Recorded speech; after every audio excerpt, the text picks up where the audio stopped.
3 بچے ہیں جبکہ کلثوم پھپھو کی شادی آج سے 2 سال پہلے ہوئی تھی۔ کلثوم پھپھو کی شادی ہمارے ساتھ والے گاؤں میں ہوئی تھی۔ جب ان کی شادی ہوئی تو ان کی عمر 22 سال تھی۔ گاؤں کی دیسی خوراک کھانے کی وجہ سے ان کا رنگ سفید گلابی تھا۔ وہ میری پھپھو ہونے کے ساتھ ساتھ میری اچھی دوست بھی تھی۔ میں نے کبھی ان کو غلط نظر سے نہیں دیکھا۔ ان کے شوہر بھی میرے ابو کی طرح ہی کھیتی باڑی کرتے تھے۔ یہ بات سردیوں کی ہے۔ رات کا وقت تھا، سردیوں کی ہلکی ہلکی بوندا باندی ہو رہی تھی۔ اتنے میں کلثوم پھپھو آئی اور مجھے کہا گھر چھوڑ کر آؤ۔ میں نے کہا آپ تو ہمارے گھر کی طرف جا رہی تھی۔ میں نے سوچا بارش تیز نہ ہو جائے، اس لیے اب تمہارے گھر کے بجائے اپنے گھر واپس جا رہی ہوں، تو تم مجھے میرے گھر چھوڑ آؤ۔ میں رات کو بائک پر کسی کام سے باہر نکلا تھا۔ راستے میں مجھے پھپھو مل گئی۔ میں نے ان سے کہا چلیں بیٹھیں، پھر میں چھوڑ آتا ہوں۔ ہم لوگ جیسے ہی گلی سے باہر سڑک پر نکلے، وہاں ایک دم ٹھنڈ محسوس ہوئی۔ گلی کے اندر ہوا کا دباؤ کم تھا، مجھ پر ٹھنڈی طاری ہونے لگے۔ میں نے موٹر سائیکل کی رفتار بھی بہت آہستہ کر دی۔ انہوں نے کہا کیا ہوا، موٹر سائیکل کی رفتار آہستہ کیوں کر دی؟ میں نے کہا پھپھو مجھے ٹھنڈ لگ رہی ہے۔ انہوں نے میرے کندھے پر ہاتھ رکھتے ہوئے کہا اچھا میں تمہارے ساتھ جڑ کر بیٹھتی ہوں، شاید سردی کم لگے۔ اور یہ کہہ کر وہ میرے قریب ہو کر بیٹھ گئی اور اپنا ہاتھ آگے کر کے میرے پیٹ پر رکھ لیا تاکہ میں زیادہ سے زیادہ جسم ڈھک سکے اور مجھے سردی کم لگے۔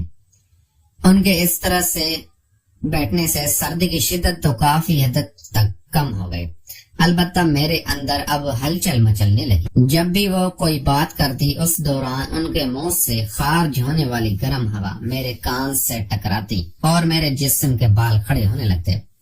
میں کیا کرتا، نئی نئی جوانی تھی۔ راستے میں ایک مقام پر اچانک بریک لگانا پڑا۔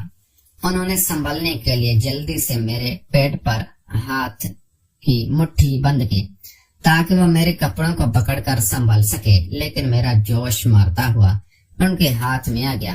جیسے ہی پھپھو کو احساس ہوا تو یہ تو کچھ اور ہی ہو گیا ہے، انہوں نے فوراً چھوڑ دیا اور ہاتھ پیٹ سے تھوڑا اوپر سینے کی طرف لے آئی۔ میں نے انجان بننے کی کوشش کی اور پوچھ بیٹھا پھپھو کیا ہوا، گھر پہنچ گئے؟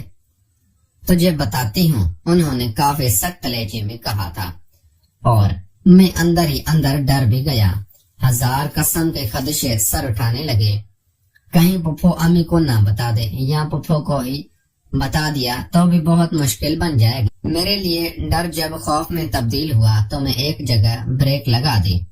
پھپھو آپ یہاں سے چلی جائیں، میں واپس جاتا ہوں۔ انہوں نے مجھے کان سے پکڑ کر خوب مارا اور کہنے لگی اتار لو جوتے اور لال کر کے بھیجوں گی واپس، غیرت نام کی چیز ہی نہیں۔ میں چپ چاپ پھر آگے کو چل دیا۔ کچھ دیر جا کر پھپھو نے جان بوجھ کر ہاتھ نیچے لگایا، لیکن وہ بیچارہ اب بالکل اپنے آپ میں گھس چکا تھا۔ انہوں نے ہاتھ پھر اوپر سینے کی طرف کر لیا اور ہنستے ہوئے کہنے لگی اب اس سے کہو نا زور سے اٹھے، میرے سامنے شکر کر، میں تیرا لحاظ کر رہی ہوں اور بیچ سڑک کھڑا کر کے چوٹ لگائی اور تیری لال کرتی تو سمجھ جاتے۔ اسی انسا میں ہم پھپھو کے گھر پہنچ گئے۔ اس سے پہلے کہ مجھے موقع ملتا، پھپھو نے اترتے ہی سب سے پہلے میرے موٹر سائیکل سے چابی نکالی اور اپنا گیٹ کھولنے لگی۔ میں موٹر سائیکل سے اتر کر پیدل ہی واپس بھاگنے لگا۔ جب انہوں نے میرا بازو پکڑ لیا، پھر خود بائک کے پیچھے کھڑی ہو گئی۔ اندر لے کر چلو اس کو، وہ دہاڑتے ہوئے بولی۔ آپ میرے پاس کوئی چارہ نہیں تھا۔ میں نے خاموشی سے بائک اندر کھڑی کی اور خود قریب ہی کھڑا ہو گیا۔ انہوں نے مجھے بازو سے پکڑ کر اندر بیڈ روم میں لے گئی۔ الماری سے ٹاول میری طرف اچھالتے ہوئے کہنے لگے واش روم میں جا کر کپڑے اتارو۔ میں نے خاموشی سے حکم کی تکمیل کی اور جب واش روم سے باہر آیا تو پھپھو بھی ٹاول میں تھی۔ مجھے کمبل میں لیٹنے کا کہہ کر خود واش روم میں چلے گئے۔ واش روم سے نکل کر میرے ساتھ ہی کمبل میں آ گئے۔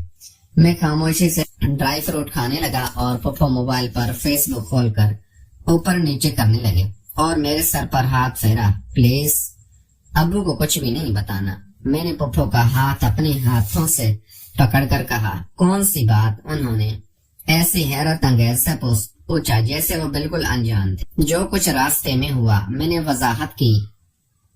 وضاحت کی کیونکہ ایسا کیا ہوا تھا، اتنا زیادہ کیوں ڈرتے ہو؟ میں وعدہ کرتی ہوں کسی کو کچھ نہیں بتاؤں گی۔ اب جب پپو نے میرا ہاتھ حرکت کرنے لگا، پہلے سے باہر نکل رہا تھا، اب بھی پوری طرح کھڑا نہیں ہوا تو بہت تیز ہو تم۔ انہوں نے میرے کان سے کھینچا اور ساتھ ٹاول کھول دی۔ اب مجھ پر وہ خوف طاری نہیں تھی۔ میں نے پپو کا ٹاول نیچے کھینچا،